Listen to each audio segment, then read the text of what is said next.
Pare, Parenting and Relationship Enhancement. Blessed weekend po mga kapatid. Dito po si Paring Jebo Banzuelo. Dito po sa ating, napakagandang studio. Okay? Kasama po natin si Paring Allison ko. Blessed weekend, Paring Allison. Isang mapagpalang araw po sa bawat isa. Maraming salamat po sa pagkakataong makapaglingkod. Parang malungkot ka. Malungkot? Hindi naman. Hindi naman. Ganyan ka lang talaga. Ganito lang talaga Okay. ako. At syempre, blessed weekend, Paring Pastor Mark. Happy blessed weekend. Wow, ito masaya. Paring Jebo, paring Allison, blessed weekend sa inyong lahat. At tayo po ay nagpapasalamat sa FEBC sa opportunity na ibahagi ang ministeryo ng pare. Yan po ay hango sa The World Needs a Father. At syempre nagpapasalamat tayo dahil ngayon po magkakasama kaming tatlo. Syempre marami tayong kasamang pare, si Paring Dennis paminsan-minsan. At medyo busy po ang ating Paring Dennis. Kaya hindi natin madalas makakasama. Pero praise the Lord dahil if He can, He makes Himself available. Amen. At malaking bagay po yan. So, tayo po ay magpapatuloy. Pinag-uusapan natin sa ating mga topics lately is about moral authority. To establish moral authority. Sa palagay ko, ito ang isang bagay na masasabi natin na kahit na magaganda yung ideas mo, yung mga natutunan mo, pero pag ayaw makinig sa'yo, talagang doon nagkakaroon ng struggle. So, ang issue na ito napakalalim kasi sometimes, syempre, mga parents, gusto mo, dahil may alam ka, gusto mo yung mga anak mo nakikinig sa'yo. Ngayon, kung sakaling hindi sila nakikinig, so nagkakaroon ng complications kasi una, they don't benefit from your wisdom. Pangalawa, you feel disrespected. So sometimes nagkakaroon ng parang cycle na kung saan yung hindi nila pakikinig dahil marahil nasira yung authority mo sa kanila, ikaw naman you want to regain it. So parang nagkakaroon ng toxic cycle ba na sometimes in the effort to regain that moral authority, nagre-resort nga sa sa fear. So, ang nangyayari ngayon, para sumunod sila, tatakutin or ide-deprive ng mga rights, mga privileges. Yeah. So, and usually, yan ang kinagigisnan di ba? Na hindi naman masama na merong discipline. Sinasabi nga natin, importante yan. Pero, ang epekto kasi po, pag dyan lang tayo bumase, nag-create ng gap di ba? Parang toxic Parang ang image ng isang tatay, okay, authoritative siya, pero takot ako sa kanya. So, kaya ang hirap. Yung ibang fathers naman, naalala ko sa ilang trainings natin, actually, na tanong ito, na yung bang gusto ng mga tatay, lalong-lalo na yung bata-bata pa, you want to be a friend to your children. Naalala ko yung sinabi ni Vian, sabi niya, you're not your child's friend, you are your child's father. So, paminsan, nasa-sacrifice natin yung authority because we go to the level of friends na wala namang masama maging friendly. Pero iba kasing usapan yung friends kayo, especially depende sa season ng ating mga anak, di ba? Yeah. Siguro kung malalaki na, it may be valid kasi syempre minsan may mga expertise na sila na ikaw na yung nagko-consult, di ba? Yeah. Ikaw na yung nagtatanong. Meron silang mga nalalaman na marahil hindi mo alam o bago sa'yo. So, nandoon yung you invite yung kanilang wisdom or knowledge to be shared to you. Pero at a younger age, hindi maganda na isipin natin na kailangan friends tayo, yung level ng friends. Kasi by doing that, sometimes nagpo-project tayo ng image na kaibigan tayo and they forget that you are their father at yung authority na sa sacrifice. Kaya dapat may balance Kaya sa Reuben Hill study case, yung high on love and high on control. Friendly, pero hindi yung puro friendship lang ang level. Ang term doon, fellowshipping Fellowshipping, yan. So, napakaganda, Kasi nagkaka-idea tayo na na kung saan natin ilalagay yung sarili natin. Kasi sometimes, masyadong naging importante yung authority. At talaga namang importante, pero yung means na makuha natin to, yan, we assert, no? Naalala ko tuloy, sa society, pag tiningnan mo, ganyan din ang pamamaraan eh. Halimbawa, nagtagpo sa kalye, di ba? Tapos nagkaroon ng hindi pagkakasundo. Kilala mo ba ako? Yan, Yan, di ba? oo. Nakakalimutan mo na ba kung sino ako? So, parang ang nangyayari ngayon, na bumabalik tayo doon sa meron akong authority kasi ganito accomplishment ko, ito yung narating ko, ito yung influensya ko, connection ko, ito yung pamilya ko, and walang relationship na pinagtutuunan. Ang gusto natin is that our children will really submit to that authority willingly because they see the benefit. No? Nakikita nila yung benefit, yung sincerity mo as you follow the Lord. Nakikita rin nila na ikaw din ay nandudoon para sa kanila. So, hindi katulad ngayon, di ba? Sad to say, no? Sa society, pag tinitingnan natin, parang yung mga people in authority, hindi naman lahat, pero ang nangyayari ngayon, yung position of authority is for personal benefit. Di ba? Kaya parang may mga exemption, iba ang trato, iba ang hustisya, di ba? So, ngayon, ang nangyayari, nagiging toxic yung leadership kasi nga, wala eh. In the attempt to gain authority, people resort to methods that are not really okay. No? Hindi maganda. At isa nga doon, yung fear. Kaya dito sa ating pag-aaral, gusto nating maunawaan paano ba natin babalansehin to, no? Anong gagawin natin? Yung danger dito, parang Jebo, yung yung, alam mo yung kapag yung hindi na-establish yung moral authority sa buhay ng ating mga anak, pag nawawalan o wala silang paninindigan, ang nangyayari sa person, katulad sa magulang, ay yung term na manipulation. Nagmamanipulate ka marahil through gifts, through mga tawag natin generalize natin mga privileges, di ba? Ganun kasi para mapasunod mo siya, nagmamanipulate ka. Kaya anong makakalakihan ng bata ngayon na kapag sila soon enough, tawag pa naman natin mga nation builder, ayan, malapit na po yung yung SONA. So, alam mo yung ganun, yung matututunan nila na magmamanipulate din ng ibang tao para makuha ang gusto nila. Dalin mo ito sa konteksto ng pag-aasawa.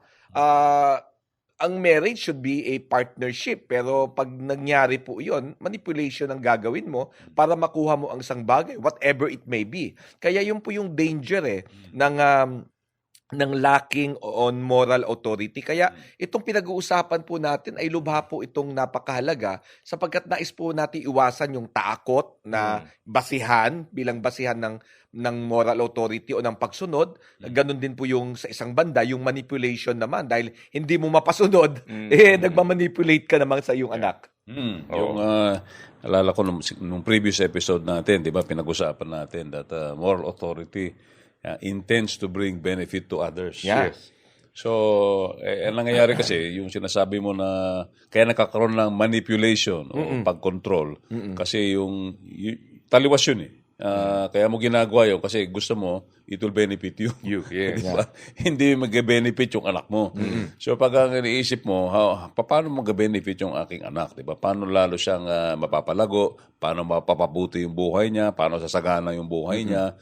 So yun yung tamang moral authority. Kaya importante yung pinag-usapan natin yung previous episode natin, yung saturated by the Word. Yeah. Kasi naniniwala tayo na only by the Word of God para makaroon tayo ng tunay na buhay, tunay na masaganang buhay. So, tinuturo mo lagi yung anak mo doon sa tinuturo ng Diyos para sa Kanya. At therefore, hindi manipulation yun. Di ba? Kasi manipulation is ikaw mismo gusto mo siyang kontrolin eh.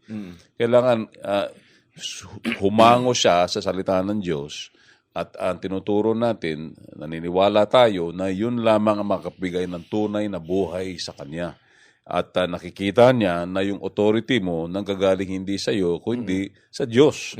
Yun ang importante. So nawawala yung manipulation. Pagka ganun. Isang bagay pa na magandang i-highlight, which is actually kabaliktaran din ng usual na nangyayari. Yung moral authority is relational. Yeah. So maraming tao, siguro naririnig nyo na yung mga kasabihan sa leadership, no? It is lonely at the top. Naalala ko, challenge siya ng author na si John Maxwell. Sabi niya, how can it be lonely when you are leading? Kasi, supposed to be, pagka leader ka, may kasama ka, may tao. So how can you be lonely? Pero kasi maraming tao, they isolate themselves. Kasi bakit? One, nandun yung iniisip ng iba, prestige factor, di ba? Parang magiging overly familiar ka with people when you expose yourself too much. So, isa yan. Pangalawa, ang iniisip din nila, when you become ordinary, you lose your authority. So, yan ang mga traditional thinking. Kaya mapapansin mo, kahit sa labas, parang pag ang isang leader ay nag-i-immerse, ang feeling ng iba, tingnan mo nga, parang sa term pa nga ng iba, binabatok-batukan na lang kasi masyadong close. Yeah. Pero we have to clarify na hindi naman kailangan na pag tayo po ay naging relational, we sacrifice yung mga lines ng authority, di ba? Ibig sabihin, syempre, kailangan respetuhin pa rin natin kung leader, kung tatay, di ba? Pero ang bottom line doon, napakaganda nung concept ng pagiging relational pagdating sa moral authority. Kasi now you realize at saka nagkakaroon ka ng lalong respect kasi itong taong to concerned sa akin. Yeah. Inaalam yung detalye ng aking buhay. Hindi lang siya basta nagtuturo sa akin, but he journeys with me. Yeah. Recently, no, nababanggit ni paring Pastor Mark na ako nga po ay na brain surgery. Kaya ako noon pinagsasabi. Alam mo, inoobserbahan ko kasi that's the second time eh. Tapos merong isa doon, sabi sa akin ng aking main surgeon, sabi niya, naalala mo ba to? Actually, hindi ko na matandaan yung isa. Pero sabi niya, nung na brain surgery ka, naalala ka nito. Kasi nung time na yon, residente pa lang siya. So, nandun siya as a doctor, pero nagsisimula pa lang siya. Pero ngayon, colleague na sa same profession na sila, same specialization. Sabi ko, ang ganda, no? Kasi itong mga doktor, they train the next generation. Itong magandang model din ng, in a way, discipleship eh. Kasi they train them to become colleagues. And whatever improvement ang kailangan, ibibigay mo kasi they will be the next generation. Yeah, so galing. they have to be better equipped. So dumarating sila sa point na ako nag-train sa'yo, ngayon colleague na kita, and then later on maybe baka magko-consult pa ako sa'yo kung mas naging advanced yung mga trainings mo, nag-train ka sa ganitong method ng surgery for example, so ngayon ako naman ang magko-consult sa'yo. So ang ganda-ganda nun, na hindi nagkakaroon ng takot na when I immerse my life sa buhay mo, hindi mo ko gagalangin. Kundi talagang we journey together, we become better together, you improve because of that relationship. And later on, makikita natin na whatever I have, whatever I am, whatever knowledge I possess, passed on to you at magiging pundasyon mo ito to take it to the next level and then pass it on to the next. Yeah. So, hindi yung tipong eto yung tatay, ang galing-galing, tapos later on, yung next generation, parang wala na. Pa-deteriorate na. Dapat hindi eh. Parang yung picture ng isang tatay na nilalagay yung kanyang anak sa balikat, di ba? Yeah. So, mas nakikita niya, mas malayo. Parang ganun din ang essence nitong sinasabi natin na moral authority is relational. Kasi ang idea nito is that you whatever you have, you work hard para kung ano man ang meron ka, ito advantage na ng next generation. And then they take it to the next level. So, bawat generation, there is an improvement. Kasi nga, walang insecurity, wala yung iniisip na I have to be distant, dapat magsikreto ko rito para hindi nila alam lahat, para hindi sila maging kasinggaling. Kasi those things come from insecurity. Hindi siya intentionality. Yun Gusto ang ko yung problem. gusto ko yung sinabi ni paring Jebo, paring Mark, no. Doon sa yung putting your son onto your shoulder. Kasi doon kasi makikita na yung transition ng tatay na kung saan siya ay nagkakaloob ngayon ng moral authority sa kanyang anak o naglalapat, nagsasalin ng moral authority ay sapagkat dito sa puntong ito, yun ang nais ko po makita rin maging sa akin pong anak yung alam mo yun na natututunan nila kung bakit mahalaga ito. Yung kung ano man yung tinuturo ko regarding moral authority, pagsasabi ng tama, pagsasabi ng tapat, paggawa ng nararapat according to God's word, ay natututunan nila kung bakit tama ito. Ikalawa, yung later on, kahit wala na ako, yung paninindigan na ito ang pipiliin nila.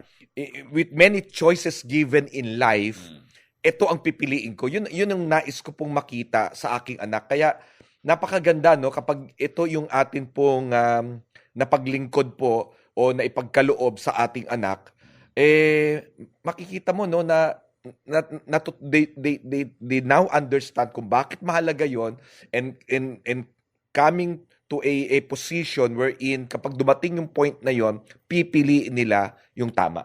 Yan. Paring Pastor Mark, baka na-inspire ka ng bagong studio. Karoon mo sumasabi. Namamangha ako sa katalinuhan eh. Parang speechless ako. Natulala ka. Pero yun nga, ang maganda, well, sinasabi mo kasi, parang Jebo, importante yung relational, di ba? Kasi pagka high control ka lang or high in discipline, hindi mo papapasa yung moral authority, di ba? In fact, reject pa nga nila yun eh. Yes. Di ba? Magiging yung term na rebellious o pasaway. Kasi, sabi, bakit ko tatanggapin yung moralidad ng aking ama? Hindi man niya ako mahal eh. Di ba? So, in fact, magiging rebellious siya. So, importante nga yung sinabi ko sa Ruben Hill case study na kailangan high on love, high on control, yes. Diba? So ibabalansya mo. Pag examine mo talaga yung din ang relasyon natin sa Panginoon eh. Yes. Diba? Yung Panginoon, nire-respeto natin, nire-revere natin, at the same time, alam natin na mahal tayo ng Panginoon. Diba? Hindi naman yun yung parang yung abuse mo ba yung authority ng Diyos. Kasi parang ganoon yung ama, 'di ba? Kailangan hindi mo siya i-abuse.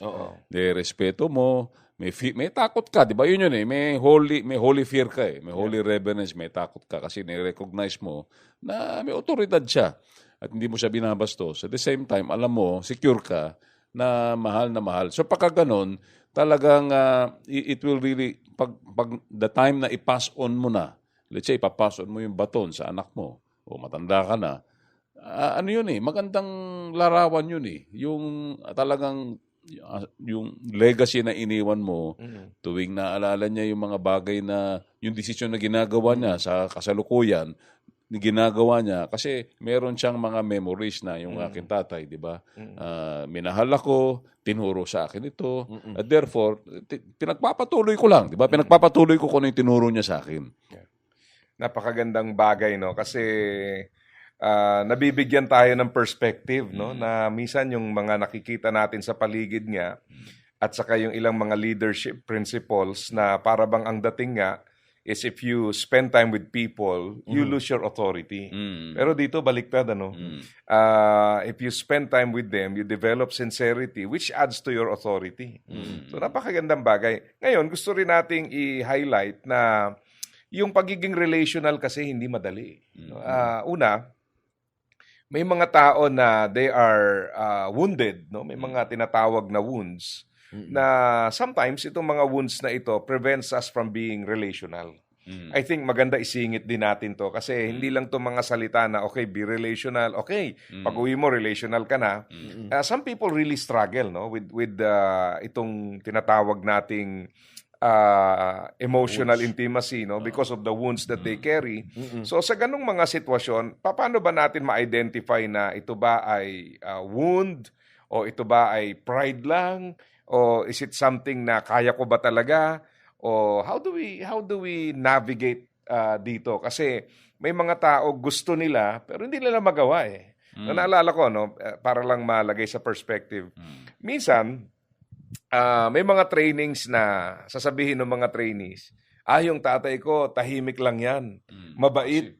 No? Para bang ang dating, pag tahimik, mabait. No? Pero it is also possible na yung pagiging tahimik is a sign of emotional wounds.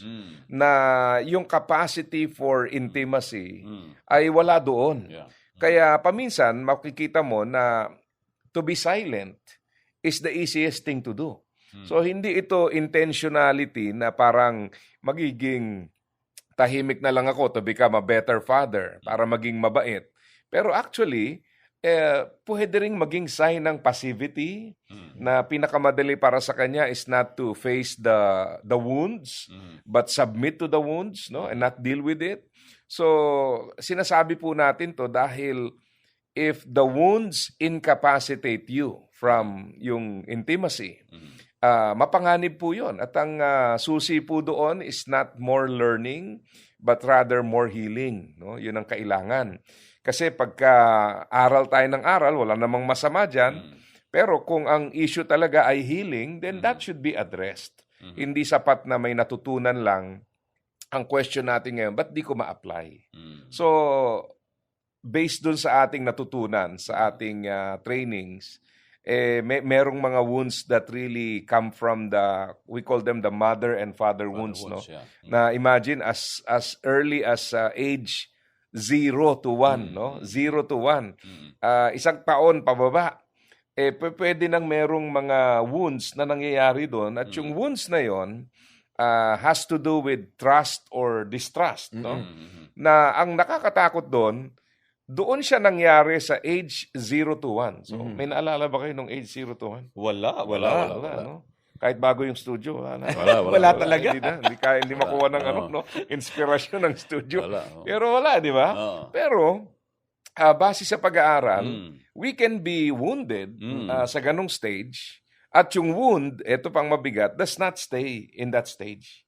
Ibig sabihin, yung wounds na tinanggap mo from age 0 to 1 can affect your marriage later on. Di ba? Grabe, no? Kaya yun nga ang sinasabi natin na diyan papasok yung kagandahan na meron kang mga like-minded people sa buhay mo, yung table of support, yung mga kaibigan. Ang reason kasi niyan is because they show you yung mga, kung tawagin natin ay mga blind side natin, di ba? Yung mga hindi natin nakikitang pag-uugali natin. Parang ganito no? Just to give an illustration. Halimbawa, masaya ka na sa Pilipinas. Napunta ka sa abroad, nakakita, ang linis. Okay. Biglang na-realize mo, ang dumi pala sa amin. So, dahil napunta ka sa ibang context, and then nakikita mo ito from an outsider's perspective, now you realize, ang dami palang problema, daming mali, daming kailangang improve. So, pero hindi mo makikita yon dahil parte tayo ng system eh. Yeah. So, ganun din, when you are not journeying with people, may minsan, mga blind side natin na hindi natin nakikita nga na will only be exposed. No? Pagka meron kang mga kasama na, teka lang, bakit si paring Allison kayang mag-connect? No? Bakit para sa kanya meron siyang engagement sa kanyang family? Why can't I do that?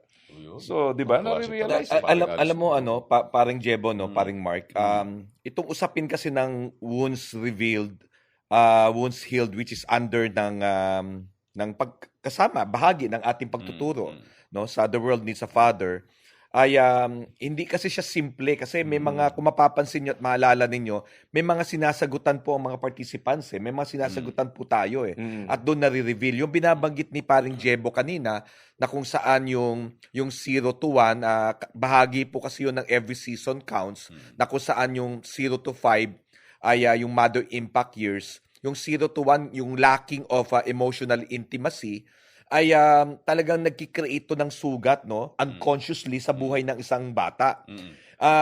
Sa isang banda rin naman, yung bakit binabanggit ni paring Jebo, bakit tahimik?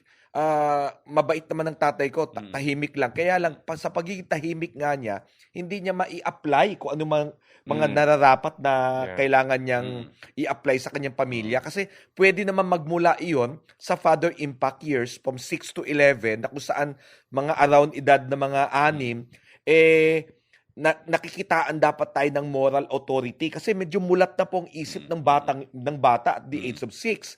Ang problema, kung ang tatay ay passive, yung tinatawag nga natin bahagi ito ng fatherlessness, yung pagiging passive, no? Sa bahay po, sa bawat posisyon, sa bawat lugar, kapag meron pong hindi kumuha ng responsibilidad, meron pong mag-rise above to take that responsibility. Kaya mahirap po talaga maging passive. So what would happen? Ano magiging senaryo? Yeah. Kung si tatay po ay passive, si nanay po ang magte-take ng responsibility, lalo na kung talagang how should I say Gigil it, na no? gigil. For the lack of better words, talagang kukunin niya yung ano na yun kasi wala nga nagte-take ng responsibility. Nakukulangan. Nakukulangan. Ikaw ngayon, lumalaki ka sa edad na 6, ang mangyayari sa'yo, yun na nakikita mong image ni tatay na passive, tahimik lang. Mabait si tatay, hindi sumasagot, tahimik lang. Ngayon, ikaw na ngayon, tatay ka na. Naririnig mo ngayon ang mga bagay na ito. Na-overshadow ka ng karanasan mo at anong nakalakihan mo. Kaya yun yung isang mga bagay na maaring more often than not ay nag-uugat po talaga sa wound. At yung wound na yun, ang sugat na yun, ay dulot po ng lack of being able to see moral authority from your father. Okay. Yan. Yung maganda yung labanggit ni Paring Jebo, yung Sa akin, wounds, maganda di din ba? ba? Pwede na rin. Inspired to isa eh. Ang haba Oo, ng pwede sinabi na rin. ko Maganda yung sinabi mo. May Hindi, wound magano din lang kasi ako. Magano. Sorry. Baka naman ma-wood ka naman ngayon siya. Hindi, magano lang ako. Dadagdagan ko lang yung sinabi mo. Yung pala eh. Ayun naman Kasi pala. na-realize ko, di ba kasi pinag-uusapan natin yung moral authority, di ba? Yeah, yeah. Paano mo itatransfer. Na-realize ko lang na yung moral authority mo, paring Alison, Yes. maapekto nga ng wounds mo eh. Yes. Di ba? Parang tinitingnan ko yung Ruben Hill case study. Ang napansin ko, kapag lumaki ka sa isang authoritarian, yung authoritarian parents. Yes, diba? yes. Yung talagang mahigpit, yung stricto, talagang hindi ka makahinga nung bata ka. Ang tendency, pag naging tatay ka na, nagiging permissive ka. Diba? Baliktad. Kasi yun ang wound mo eh. Oo, nagiging permissive Hindi ka. ko gagawin sa kanila to. Oo, hindi ko gagawin sa kanila ito, di ba? Ang napansin ko din, yung mga tatay na yung permissive environment. Okay, lumaki na walang tatay. Napansin ko kasi may mga kaibigan akong ganun. In fact, may kamag-anak akong ganun. Yung lumaki sa permissive na walang tatay, walang moral authority. Ang tendency nila, pag naging tatay sila naman humihigpit. Mahigpit sila sa mga anak nila. Kasi parang wala silang boundaries eh. Nung bata sila, nakita nila yung kapahamakan sa buhay nila.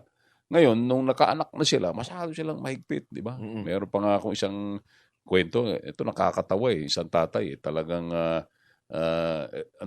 nung bata siya, nag-drugs, talagang walang boundaries.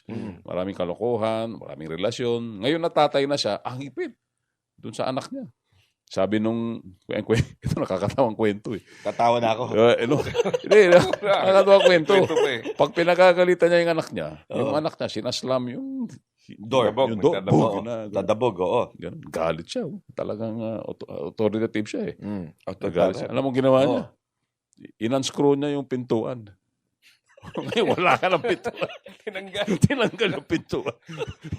hindi na daw siya makapag. Sabi ko, grabe ka naman. Ibang klase. Pero kasi, Wala nang i-islam nga naman. wala na siya may islam. Wala kitang-kita niya yung anak niya sa kwarto. Yung daughter niya. Kasi natatawa ako kasi yung taong yun, talagang nung bata siya, nung kabataan niya, talagang bulakbol. Tapos ang higpit niya ngayon sa anak niya. So, ang ibig ko lang sabihin, yung wounds natin in the past, nakaka-apekto sa ating moral authority. Kasi based sa Ruben Hill case study, kapag masyado kang authoritarian na magulang, ang resulta, maging rebellion yung anak mo, maging rebelde. Kung masyado ka naman permissive, o masyado kang maluwang, yun nga, yung passive. Yun yung tendency ng passive eh. Yung relax ka lang, magiging insecure yung mga anak mo. Kasi walang boundaries eh. Yeah. So, it leads to an insecure child. It leads to yung spoiled na anak. So, importante yung nga, ito yung maganda sinabi mo. Kailangan ma-identify mo. Sabi sinabi niya. Kailangan ma-identify mo yung mga wounds mo. Yeah. Diba? Kasi hindi dahil na-experience mo yun, mahigpit yung mga magulang mo, ngayon ang thinking mo, hindi, tama lang ito na magiging yung permissive, maluwag. Kasi mali din yun eh. So, kailangan ma-identify mo. Kaya ka ganun yung tendency mo. Kasi yun ang na-experience mo nung bata ka eh. May wounds ka eh. So, kailangan mo ma-identify mo. Kailangan mo makaroon ng healing. Yeah. Diba? Yun ang maganda sa The Word is a Father training. Kung di nyo pa nadadaanan, Yan. ma-identify. Yung sinasabi ni paring Alison. Diba? Kala ko, training na tayo kanina. Dami sinabi. Nabubuhin na eh. 3 araw yun eh. Oo, yun ang maganda. Kung sakaling di pa kinakatin ng training, kasi ma-identify niyo yung mga wounds na yun. Paano ba siya ma-address? Oo. Alam mo, yun din ang isang na-appreciate ko, no? Kasi usually, pag uma-attend tayo ng mga seminars, hindi naman talaga maiaalis, maraming natututunan eh. Yeah. Kaya lang, ang hindi pinag-uusapan yung wounds. So sometimes, alam mo na yung gagawin, pero bakit di ko magawa? No? Bakit kaya? So, sa pamamagitan ng pag-identify ng wounds na yon, nare-realize natin na, okay, maaaring hindi ako equipped, no, to do this. So, kailangan may healing muna. Yeah. Or sometimes, sabay na nga rin yun, para magawa mo. Parang walang kaibahan yan. Halimbawa, you're talking to a person with disability. Siyempre, naintindihan mo siya kasi yung disability niya is evident to you. So, yung expectation mo managed based on disability. Pero, ang problema kasi sa mga wounds na pinag-uusapan natin dito, hindi nakikita ito eh. Pero nagmamanifest ito.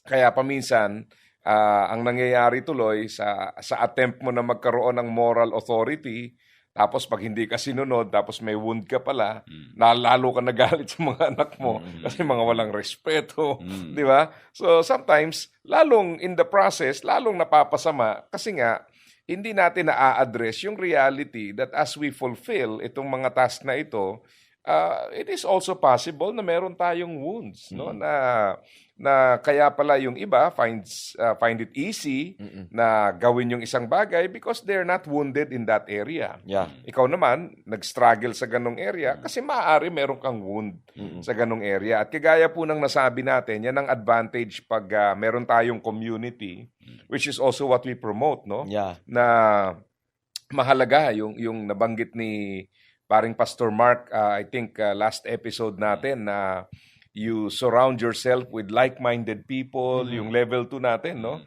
Na meron kang practical application, pag-usapan nyo, and then dun mo marirealize na bakit sa kanya, 2 linggo pa lang may progress na, ako 2 linggo ganun pa rin.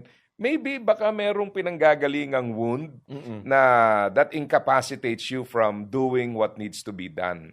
So yan po ang advantage niyan. So we always say na journey with other people. Yan. No? Lagi namin sinasabi yan kasi yan po ang isang bagay na madalas na overlook natin or maybe hindi natin nakikita yung importance. Kami po, no, we journey together, we enjoy our time together.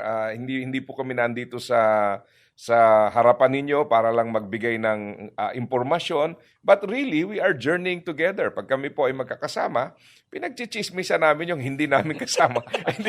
Ay nag-uusapan namin yung buhay ng bawat isa. Nagkukumustahan din kami. And then we actually learn from each other, no? Yeah.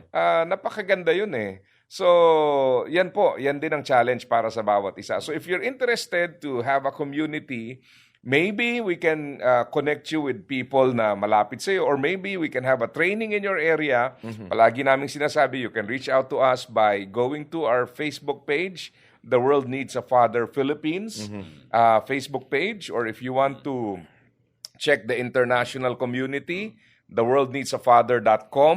Yan po, makikita nyo all over the world. Marami tayong mga kasama doon. From time to time, we get together sa mga seminars at nakakatuwang makita what God is doing in their part of the world. Kaya we invite you also na maging parte dyan. And if you want to champion the cause of itong fatherhood, no, the world needs a father, we invite you also na samahan niyo po kami rito sa ating mga trainings, and if you are trained and you want to bless other people with the training, why not organize something for them as well, no? Kasi iba talaga no? Iba talaga yung meron kang kasama sa mga trainings na yon, no? Nagkakaroon ng mas malalim. So, nakita natin that moral authority is relational. Yeah. To some people, this may take a lot of unlearning para merong bagong learning. Kasi nga nasanay tayo na distance is an advantage pagka nasa leadership ka. Distance. Pero dito natutunan natin baliktad, no?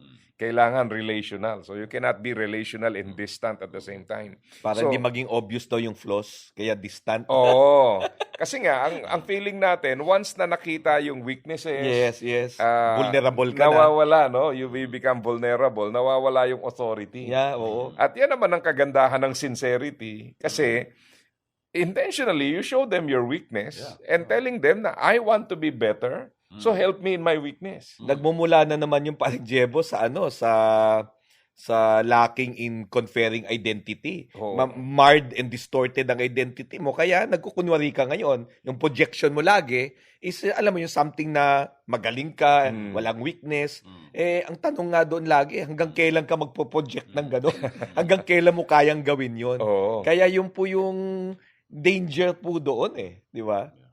Napakagandang bagay kasi talaga na makita natin yung power ng sincerity. Yeah. No?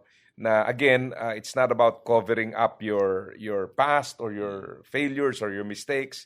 It's about telling people around you, pare-parehas lang tayo, may kahinaan din ako, but I want to become better. Help me become better. Yeah. No? Napaka-powerful nung statement na yon. So how does this translate to family life? Well, spend meaningful time with your children. Yeah. Huwag tayong matakot na parang, tanda mo na, nakikipaglaro ka pa sa mga anak mo. No? Nakakatuwa actually, no? Yeah. Pagka meron kang time with your children. Ako nga, lately, yung bunso namin nahihilig sa kung ano, no? So, naglalaro ng yoyo. Bumili din ako ng yoyo ko. Naglalaro kami. So, minsan nag-yoyo din ako. Pero I have to admit, talagang iba yung level ng skills niya. Bumili ng Rubik's Cube, no? Binilang ko siya actually, nag-request. Nung huli, nag-chess Chess naman, no? Kinalaro pa ni Paring nakalaro Alice. ko pa. At kamontik na. Oo. Kamontik ng paluin na. Pero nag-e-enjoy siya, engaging with people, no? So sa akin, para sa akin, that's something na nakikita ng anak mo, yung kaibigan niya. It gives me joy. Natutuwa ako ron. Nag-i-engage siya sa mga pare natin. Natutuwa ako doon kasi nakikita niya yung mga taong malapit sa akin, malapit sa kanya. And hindi yung tipong, anak, wag kang makialam dito, ibang usapan to. But you're actually introducing him to your environment and you're telling him that this environment is a safe environment. Yeah. Safe nga ba? Safe. Hindi nangangagat yan si Paring Allison. Hindi. Enjoy time with them. So, later on, pag sila na rin yung mamimili ng mga kaibigan, they will get yung cue doon. Ito pala yung mga dapat na klaseng tao. No? Bakit nga ba napili ng tatay? Sigurado ka. Sigurado. Parang kakaiba yung isang yun. Parang Pastor Mark, no? Ikaw, you deal with a lot of people, no? Especially sa mga D groups, no? Mentoring groups. Malawak ang exposure mo dyan. How important is this? No? Kasi nasanay ang tao na, okay, matuto lang tayo. Yan na. Pero gaano kahalaga yung community na yon, no? Para sa growth ng isang tao? Di, mahalaga siya kasi, di ba, meron nga tayong kasabihan na it's lonely at the top. So, hirap yun kasi imagine mo, ikaw yung isang boss o ikaw yung isang tatay, pero nag-iisa ka. At malungkot yun, di ba, yung gano'n na sitwasyon So, ang maganda is you develop relationship sa iyong mga anak. Actually, ano yun it's para siyang skill na you learn Kasi at the same time, iibigin mo siya, di ba, maging relational ka. At the same time, yung relationship nyo, may respect dapat Di ba? Hindi naman kasi yung, sabi mo nga kanina, sabi ni Bian, yung parang barkada mo yung anak mo.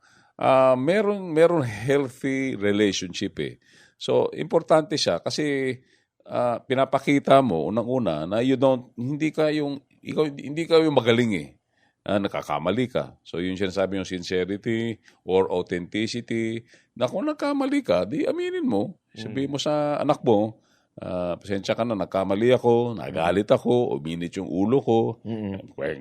Kung nagmura ka, napamura ako, can you forgive me? Di ba? Pag ganun kasi you're building relationship Hindi yung, hindi, basta ako authority, kung anong ginawa ko, yun na yun.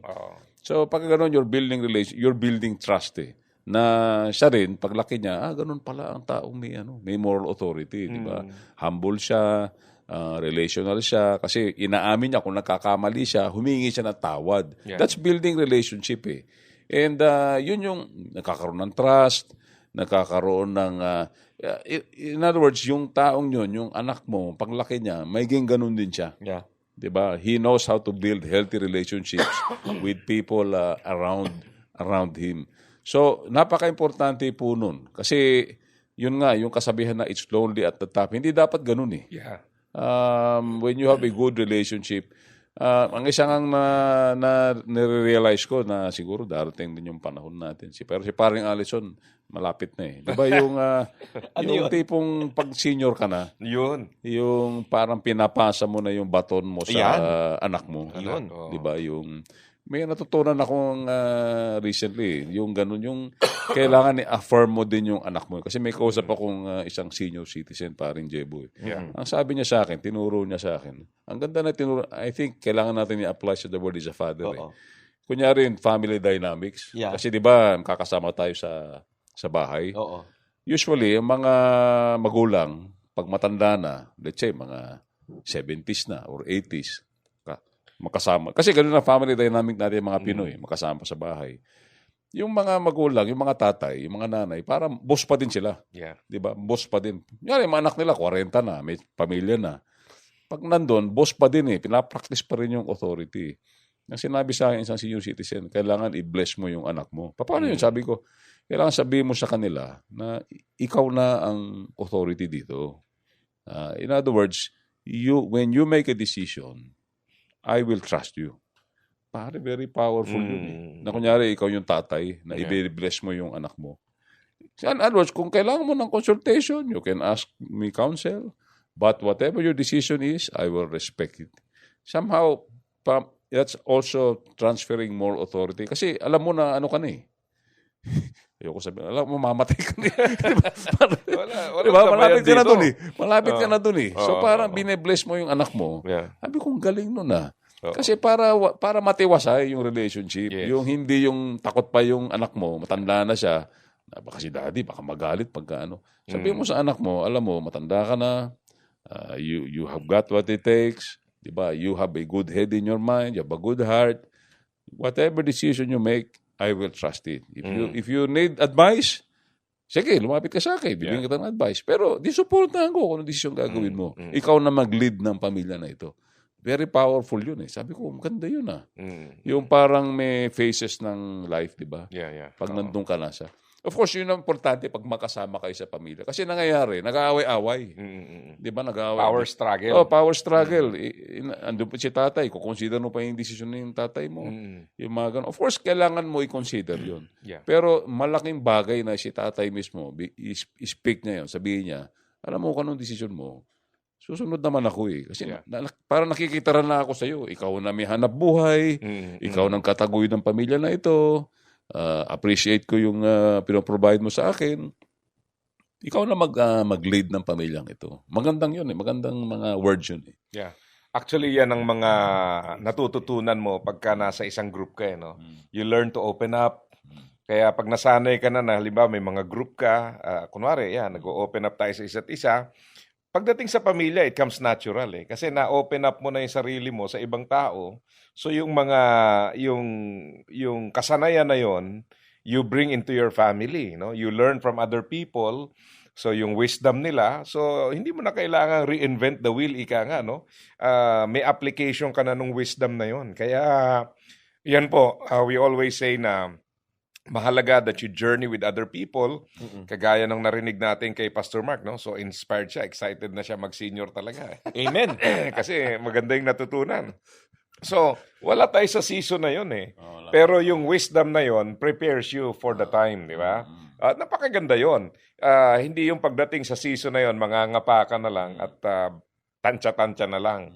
So, yan po ang advantage niyan. When you have people that you journey with, you learn from them, and things actually become easier, no? You not only learn from them, but you also become better through them, at yung improvement mo, you bring to your family. Yan. So, ngayon naman po, dadako tayo sa ating devotion. Pangungunahan tayo ni Paring Allison. Samahan niyo po ako muli sa ating pong devotional. Matatagpuan po ang ating talata mula po sa 2 Timothy chapter 2 verse 2. 2 Timothy chapter 2 verse 2. And what you have heard from me in the presence of many witnesses, entrust to faithful men who will be able to teach others also. Salin po sa mabuting balita, ang mga narinig mo sa akin sa harap ng maraming saksi ay ipagkatiwala mo rin sa mga taong may katapatan at may kakayahang magturo naman sa iba. Napakaganda po ng talata pong ito. Sa isang talata ay pwede po natin makita dito the passing or transferring of moral authority. Ang paglalapat o paglilipat ng moral authority mula po kay Pablo papunta po kay Timoteo. Pagkatapos kay Timoteo, doon po sa mga iba na tinatawag po niya mga tapat na tao at sa iba pagkatapos po nito. Sapagkat ang moral authority po kasi ay hindi basta lamang kundi dahil ikaw ay may posisyon o may titulo, ito po ay nakakamit at nabubuo po ito sa pamamagitan ng isang buhay na may integridad at katapatan. At nakita po natin ito sa buhay din po ni Pablo. Kaya si Timoteo po ay madali po sa kanya ang tanggapin po ito. Ngunit isang bagay po na nais ko pong banggitin po dito na mahalaga, ay nag-invest po dito si Pablo ng kanyang buhay, ng kanyang katuruan, ng kanya pong panahon, and everything that he has para po mailapat o mailipat po itong moral authority o pagtuturong ito sa buhay po ni Timoteo. Mahalaga po iyon sapagkat sa bawat pagkakataon po, we're actually deciding each time, each moment, it's an investment para po sa kinabukasan po ng ating anak. Na darating po ang puntong yon, whether we like it or not, ay mamimili po siya at lagi po niyang kakaharapin ang pagpipili sa bawat araw, sa bawat pagkakataon. At ang panalangin po natin ay makapili po siya ng tama. At ano po ang kahalagahan nito ngayon sa atin? Kailangan makita muna ang moral authority bago ito ay maipasa. Yun po ang amin pong discussion kanina pa na wala po tayong may papasa kundi po ito nakikita mula po sa atin bilang mga ama. At siguro panghuli na lamang po, itong moral authority ay nakabatay po sa karakter at hindi lamang po sa posisyon. Kung minsan alam mo yon, nais mo lamang mag-exercise ng yung moral authority sapagkat tatay ka, narinig mo ito. Ngunit hindi po sapat pala yon. Kailangan pala may kaakibat na karakter na, alam mo yon, na magva-validate po doon sa ipinapasa mo. Yeah. Kasi kung wala po iyon ay kulang pa rin po, kakapusin pa rin po tayo.